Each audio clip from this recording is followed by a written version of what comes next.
जत तालुक्याचे आमदार माननीय विक्रमसिंह सावंत यांच्या वाढदिवसानिमित्त जत येथील सार्वजनिक बांधकाम उपविभाग शाखा नंबर 1 व 2च्या अधिकाऱ्यांनी केला सत्कार।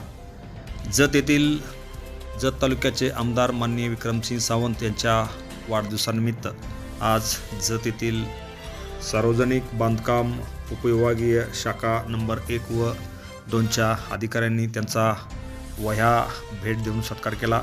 यावेळी सार्वजनिक बांधकाम उपविभागाचे शाखा नंबर 1चे उपअभियंता श्री माळेसाहेब, सार्वजनिक बांधकाम उपविभाग शाखा नंबर 2चे उपअभियंता श्री DS काटकर साहेब व त्यांच्या सर्व कर्मचाऱ्यांनी आमदार विक्रमसिंह सावंत यांना वह्या भेट देऊन त्यांचा वाढदिवस साजरा केला। Press the bell icon on the YouTube app and never miss another update.